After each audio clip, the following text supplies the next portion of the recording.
Samorządny Związek Zawodowy Rolników Indywidualnych uzyskał dziś osobowość.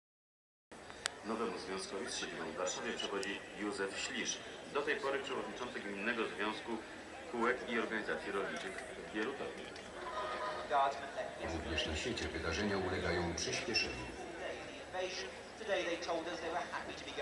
15 lutego o godzinie 11:15 generał Gromow jako ostatni żołnierz radziecki opuszcza Afganistan.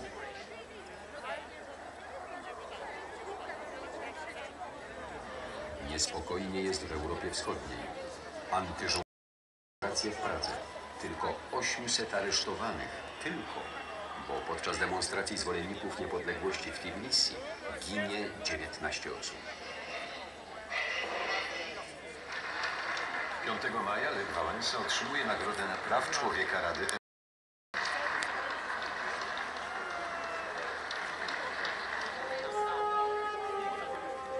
4 czerwca. Wybory. Umowy Okrągłego Stołu zagwarantowały opozycji 35% miejsc w Sejmie. Na wiecach wyborczych śpiewali Solidarności Yves Montand, Joan Baez i Stevie Wonder.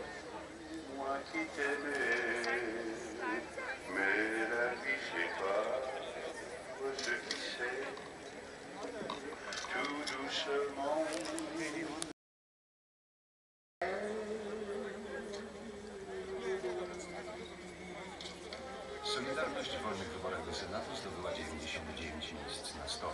Lista krajowa kandydatów do Sejmu rządzącej partii została przez wyborców odrzucona.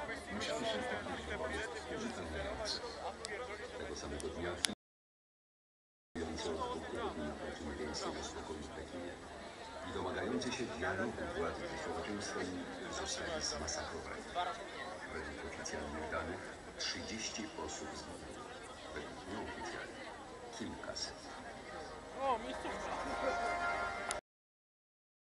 W czerwcu przyjechał do Polski prezydent Bush. To demonstracja poparcia dla